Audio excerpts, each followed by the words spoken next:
Malam ini kita akan belajar bab yang berjudul tentang ghibah.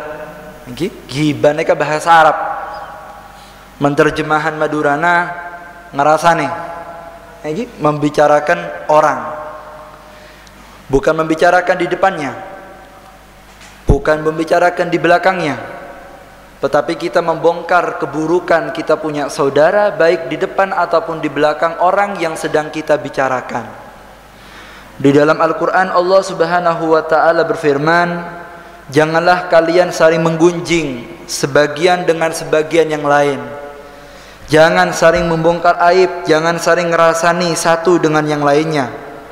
Ayuhibbu ahadukum an yakula lahma akhihi maitan fakarihtumuhu. Bukankah tidak akan menyenangi di antara kalian untuk memakan daging saudaranya dalam keadaan mati? Bukankah kalian akan membenci hal itu?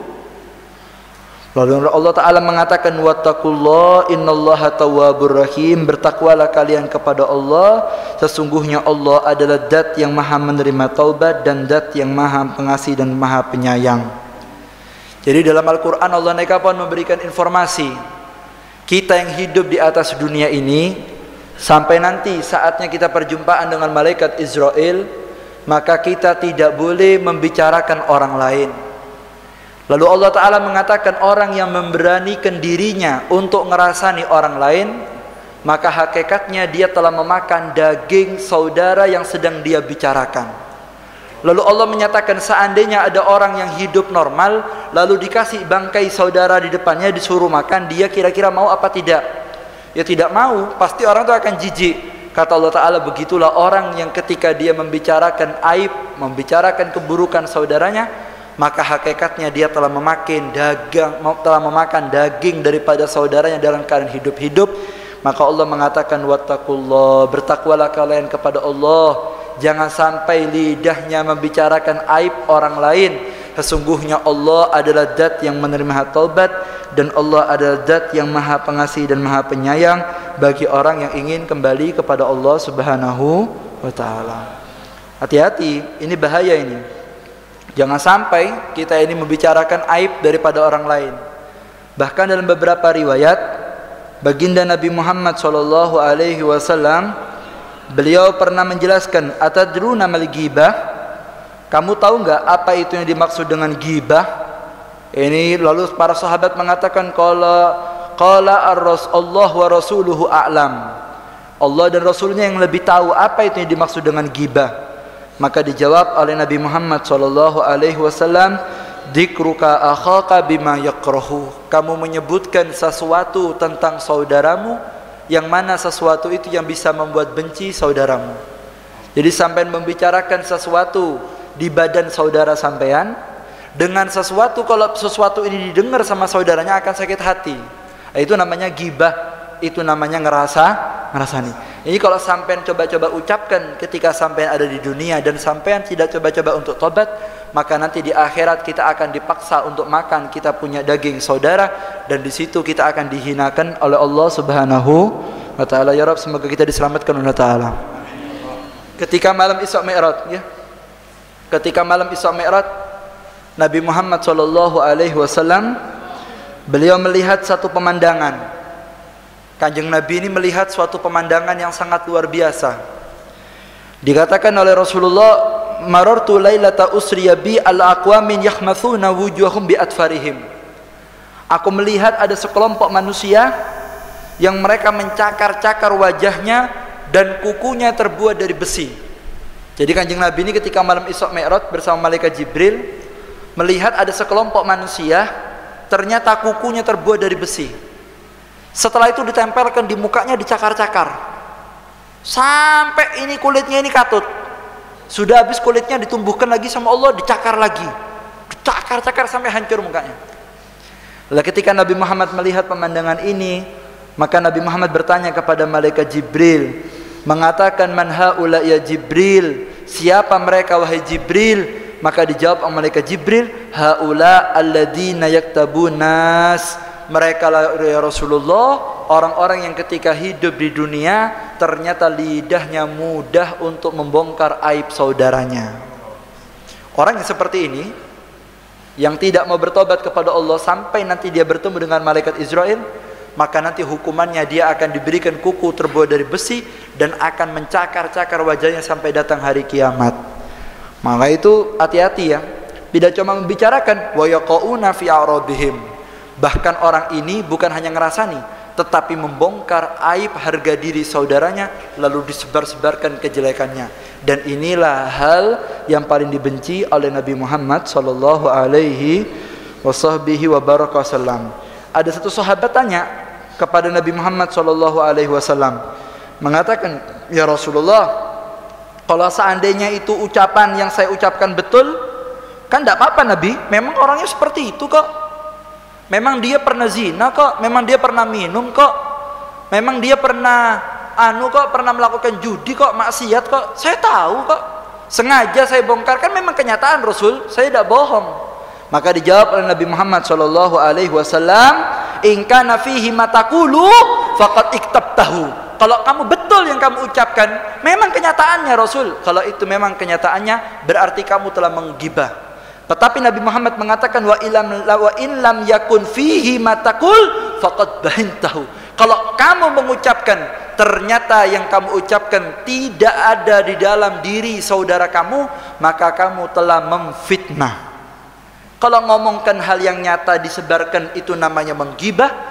Kalau sampai buat-buat omongan, itu maring ini, padahal tidak ngelakoni, itu bukan gibah kata Nabi Muhammad, itu fitnah. Al fitnatu asaddu minal qatl. Sesungguhnya perbuatan fitnah, membuat omongan tentang saudara padahal tidak ngelakoni, itu lebih menyakitkan daripada dibunuh. Kalau dibunuh selesai Pak, orang dipatahin mati selesai. Tapi kalau difitnah ini, dibongkar aibnya, terhina harga dirinya, padahal dia tidak pernah melakukan sama sekali. Dan inilah yang sangat dikhawatirkan oleh Nabi Muhammad sallallahu alaihi wasallam. Allahumma shalli ala Muhammad. Kata Rasulullah, kalau kau ngomongnya itu betul, itu namanya gibah. Kalau kau ngomongnya bohong, itu fitnah. Ini parah ini. Jangan sampai kita keluar omongan yang akhirnya menyebabkan kita jauh dari Nabi Muhammad sallallahu alaihi wasallam. Ini hati-hati nih, khususnya ibu-ibu ini. Ini hati-hati, jika kadang-kadang gibah ini dianggap enteng. Seakan-akan orang itu menganggap dosa besar itu mabuk, dosa besar itu zina. Padahal ada yang lebih besar dari zina, dari mabuk. Apa itu Habib? Menggibah. Ngerasain itu dosanya lebih besar daripada zina. Sampaian mas Habib, ini hadisnya saya bacakan. Nabi Muhammad mengatakan, "Iyyakum wal ghibah, fa inal ghibah asaddu minaz zina." Hati-hati kata Nabi Muhammad, punya mulut, jangan gampang mengerasani orang. Karena orang yang melakukan dosa ghibah, itu dosanya lebih besar daripada berzina. Apa alasannya? Nabi Muhammad melanjutkan, "Fa innar rajul qad yazni wa yatub fayatubullahu alaih." Kadang-kadang ada orang habis zina, mungkin dia habis lihat film haram, mungkin dia habis onani, mungkin dia habis melakukan lesbi, perbuatan haram, dia menangis, bertobat kepada Allah Ta'ala, meminta maaf kepada orang yang dia salahi, selesai. Mungkin sama Allah sudah diterima taubatnya. Lalu Nabi Muhammad mengatakan, tapi Nabi Muhammad SAW, beliau menjelaskan, terkadang kata Rasulullah, orang yang dia itu bergibah, wa inna sahibal gibah la yaghfirullahu lahu hatta yaghfira lahu sahibuh. Kata Nabi Muhammad, sedangkan orang yang melakukan dosa gibah tidak mungkin bisa dimaafkan oleh Allah sampai dia meminta halal kepada orang yang dirasani. Oke, bahaya iki ya. Kalau orang zina minta maaf, tobat sama Allah, nangis, asal dia azam tidak ngulangi lagi, insya Allah dimaafkan. Tapi orang yang membongkar aib saudaranya sampai terhina, tidak bisa dimaafkan, kecuali dia mengomongi orang saudaranya, kemarin ngerasani kon ngene, minta maaf, baru bisa diterima tobatnya oleh Allah Subhanahu ta'ala. Allahumma shalli ala Muhammad. Makanya ini ghibah ini dosa besar ya, ini bukan dosa sembarangan.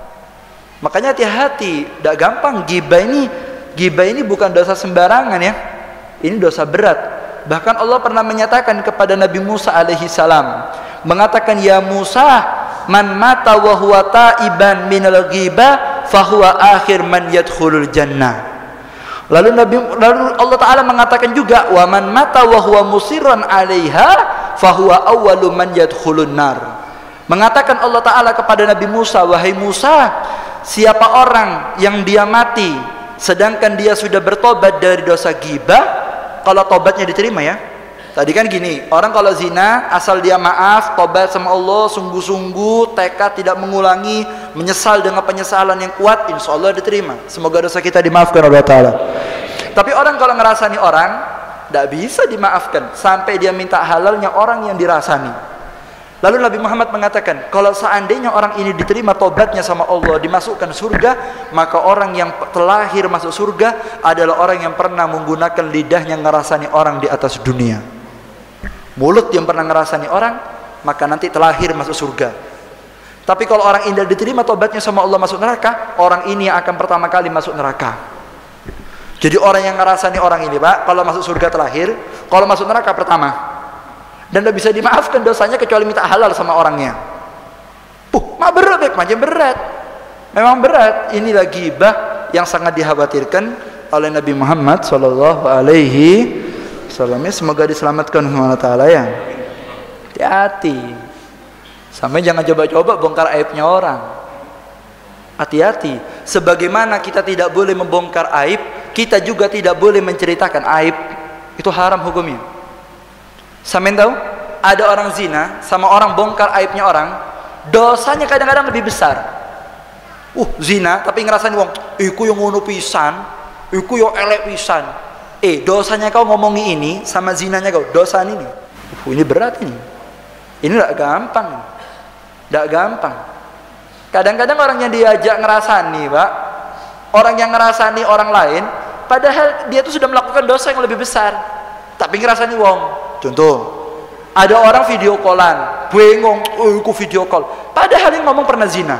Apa ada ingat sama zinanya, kok ingat sama dosanya orang itu? Apa ini? Kadang-kadang yang dibicarakan orang, loh dia tuh kayak lupa kalau punya dosa yang lebih besar daripada yang dia bicarakan. Aku roh tahu chattingan. Ya Allah, chattingan toh. Itu kalau nangis malam ditobat diterima. Ini orang yang ngomong sudah balik-balik zina. Lu kok bisa dia ngerasani orang tapi tidak sadar sama dosanya sendiri? Kata Nabi Muhammad, orang yang melakukan perbuatan ini dosanya lebih berat daripada dia itu melakukan perbuatan zina. Inilah yang dikhawatirkan oleh Nabi Muhammad SAW. Semoga kita diberikan keselamatan Allah Ta'ala ya. Habib kalau sudah terlanjur, Beb, gimana terus, Beb? Minta maaf. Minta maaf, minta halalnya, dan jangan diulangi. Dan ini yang diajarkan oleh Nabi Muhammad SAW.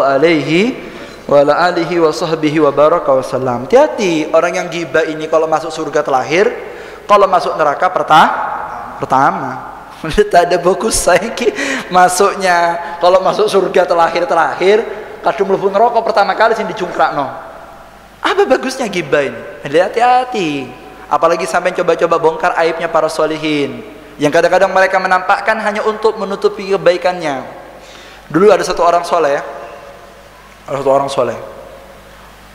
terkenal, dai hebat, orang soleh, maca kitab lancar, banyak pengikutnya. Dan memang orang ini ahli buka min khasyatillah. Orang ini ahli tahajud, nangis sama Allah. Kelihatan mukanya orang soleh ini beda. Orang-orang mulai husnudon. Santri para pecinta mulai husnudon. Orang soleh itu males, Pak, di husnudon itu males, dicium-ciumi, lesu aslinya. Ya, tapi karena porsi masyarakat yang kibir mapoleh, tapi aslinya lesu aslinya, tidak seneng yang biasa-biasa. Sudah kadang viral nih orang soleh tabarukan, akhirnya dia mikir males aku ngene-ngene tok. Akhirnya besok di pasar nyolong, si orang soleh ini nyolong ngambil harta, viral, maling, esong-toki. Ada masyarakat langsung, geletek, maling, pidato, geletek wae. Ternyata warai ngitungo-tungo, walah ternyata bejat. Ini dirasani, viral satu kampung. Orang solehnya senang, alhamdulillah orang-orang dah husnudon lagi sama saya. Allahumma sholli ala Muhammad. Dan hanya mengambil murid-murid yang sejati yang cinta kepada orang mereka. Beda ngambil, Pak, cuma gayanya tok, viral, dikembalikan malah diambil hartanya. Begitulah mereka. Jadi hati-hati, orang-orang ini harus menggunakan mata husnudon kepada sebenarnya. Selama tidak tampak keburukan di depan kita, haram untuk kita membicarakan. Ketika tampak keburukan depan kita, haram kita diam. Jelas ini ya, ketika tampak keburukan depan kita, haram kita diam. Tapi kalau tidak tampak maksiatnya ditutup, mereka menutup diri, tidak ingin dibongkar, lalu sampai bicarakan, sampai viralkan, maka dosanya ini akan mengalahkan dosanya zina. Kalau dia tidak bertobat, apalagi yang dibicarakan adalah orang-orang yang soleh, maka dikhawatirkan dia akan mati dalam keadaan su'ul khatimah. Ya Rabb, semoga kita diberikan keselamatan Allah Ta'ala ya.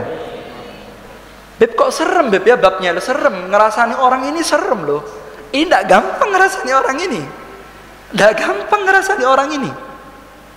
Sampai tak kasih tahu ya. Para sahabat itu dilayakkan sama Allah menjadi pendamping Nabi Muhammad. Bukan karena banyak sholatnya. Lah. Bukan karena hebat baca Qur'annya. Tidak. Ini hadisnya. Bukan karena mereka ahli tahajudnya. Tidak. Ibadahnya diantara mereka biasa-biasa. Tapi dapat kedudukan yang tinggi. Apa sebab? Mulutnya dijaga, tidak sampai ngerasani orang. Percuma Pak sampai baca Quran sampai ngapoan jangan majure. Apa ngapoan nih kah? Ngapok sampai gete sampai apa? Lu jahil sampai ngapok sampai ngapok. Salat sampai capek, sedekah miliaran. Mari ngono ngerasani wong. Habis amal sampean. Amal sampean akan habis gara-gara kita membicarakan orang, apalagi yang dibicarakan ahli ibadah, apalagi yang dibicarakan adalah orang-orang yang istiqomah. Ya, semoga kita diselamatkan sama Allah Ta'ala ya. Hati-hati, ini bahaya nih. Ini sangat bahaya sekali ini. Dalam satu riwayat ya, Nabi Muhammad SAW, bahwa sallallahu Muhammad mak lo yo kabeh mak takok-takokan. Cek takok-takokan. Dalam satu riwayat dinyatakan ya, Nabi Muhammad SAW beliau bercerita anna rajul la yu'ta bi kitabihi mansura fayaqulu ya Rabb fa aina hasanati kada wa kada amiltuha wa laysat fi sahifati fayaqulu muhyitu bi iktiyabika nas. Mengatakan Nabi Muhammad nanti di hari kiamat akan orang dibawakan amal, akan dibawakan buku catatan amalnya dia, lalu dia melihat catatannya kosong, mengatakan ya Rabb aina hasanati, ya Allah mana amal kebaikan saya? Bu saya itikaf terus ya Allah. Ya Allah saya baca Quran terus, saya sholat terus ya Allah, saya sedekah, saya mendekat dengan orang-orang soleh ya Allah, saya cinta dengan guru saya ya Rabb, saya sedekah, saya bantu majelis-majelis. Mana kok tidak ada, kok kosong ya Allah? Maka dijawab oleh Allah Subhanahu wa taala, muhyitu bi iktiyabikan nas, wahai fulan, semua catatan sudah saya hapus gara-gara kamu coba-coba merasani umat Nabi Muhammad sallallahu alaihi wasallam. Hati-hati. Habis amal sampean. Apalagi dibicarakan Habib Kiai, asal Kiai sungguhanan ya. Habis sampean amalnya. Apalagi dibicarakan orang-orang istiqomah yang ahli nangis sama Allah, dicoba-coba sampean bicarakan, coba-coba sampean bongkar, habis sampean, akan habis semua amalnya. Dan orang seperti ini tidak ada rasa penyesalan dalam hatinya, maka dia akan dijadikan orang yang celaka oleh Allah Subhanahu wa taala. Semoga diberikan selamat sama Allah Ta'ala ya. Hati-hati, hati-hati. Anda tahu dosa yang berat, riba ini dosa besar. Orang yang melakukan akad riba satu kali deal, utang bank, deal, cair, sekian, 10 juta, bayar sekian, utang 1 juta, nanti bayar 1.100.000. Banyak apa banyak nih kah?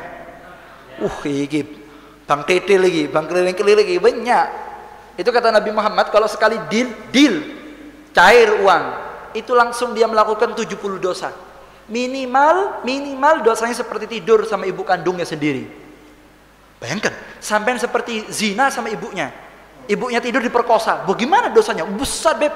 Orang yang melakukan dosa riba, itu dosa minimal yang dicatat sama Allah seperti dia melakukan tidur sama ibu kandungnya. Kalau perempuan yang melakukan tidur sama bapak kandungnya. Lalu Nabi Muhammad mengatakan ada dosa yang lebih besar dari itu. Kaget sahabat. Ya Rasulullah, tidur sama ibu kandung ya Rasulullah, ibunya diperkosa. Apa ada dosa yang lebih besar ya Rasulullah? Naam, apa? Gibah. Orang yang membongkar aib saudaranya, apalagi yang dibicarakan orang-orang yang soleh, itu dosanya lebih hebat daripada dia memperkosa ibu kandungnya sendiri. Tengok, macam-macam. Wa inna arbar riba al-gibah, yang lebih riba dari riba, gibah, ngerasani orang, membongkar aibnya, membicarakan keburukannya. Itu kalau ada di badannya. Kalau tidak ada, apalagi ditambah-tambahi.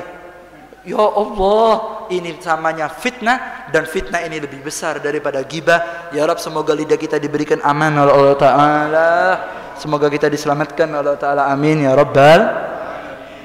Dulu di zaman Nabi Muhammad, Rasulullah pernah duduk sama sahabat. Kemana ke suaranya? Bermama tegang kabeh. Jangan tegang-tegang sampean. Santai, dinikmati saja. Dulu di zaman Nabi Muhammad pernah terjadi kejadian yang aneh. Ketika Rasulullah tengah-tengah ngasih tausiah, tiba-tiba hajat rih mutinnah.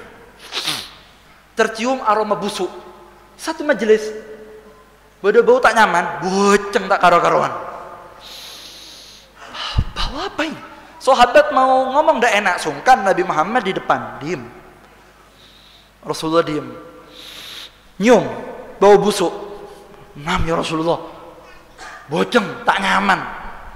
Maka dijawab oleh Nabi Muhammad sallallahu alaihi wa ala alihi wasallam, beliau mengatakan, ini bau busuk, inna unasan minal munafiqina godiktabu unasan minal mu'minin fadhalika hajat hadihir rimutinna. Kata Rasulullah, di antara kita ada orang-orang munafik. Di majlis ini ada orang munafik. Siapa orang munafik? Mereka yang menggunakan lidahnya untuk membongkar aib saudaranya yang mukmin. Dari mulutnya orang ini akhirnya keluar bau busuk, dan yang kau cium ini bau busuk adalah keluar dari mulutnya karena dia sudah memakan daging saudaranya. Karena orang yang menggibah itu seperti makan dagingnya saudara. Makanya hati-hati, gibah ini bahaya Pak. Tidak gampang orang ngerasain ini, tidak gampang. Guru tuh lebih cinta sama murid yang bisa jaga mulut daripada sholat sunnahnya banyak. Karena puncak ibadah itu makhafatullah, takut sama Allah. Percuma sampai ibadah banyak tapi tidak bisa mencegah dari maksiat. Buat apa? Mana tanha anil fahsya wal mungkarnya? Salat seadanya, puasa seadanya, tapi antum bisa jaga lidah tidak menggibah, itulah karena ahsan lebih bagus. Ya kalau bisa dua-duanya ya istimewa. Salatnya bagus, ibadahnya bagus, plus dia bisa menjaga lidah tidak membicarakan aib orang lain. Ini pahala tinggi, dan ini yang akan mendapatkan derajat tinggi di hadapan Nabi Muhammad sallallahu alaihi wasallam. Faham? Ada kompak? Faham? Hati-hati. Saya nggak naik ke bebinean. Ada dari barat sampai timur habis tetangga dirasanya. Iki. Ancor. Beb saya beb menggibah via online di grup, ada grup ngerasani memang. Ada ini sekarang ini yang terbaru nih, new product ini. Grup ngerasani ada, isinya ngerasani wong tok iku grupe. Anggota grupe dosa kabeh. Semuanya dosa. Ini gimana ini? Ya apa sih? Kadang-kadang ada orang dia tidak ngerasani, tapi dengarkan orang ngerasani, podo wae dosanya.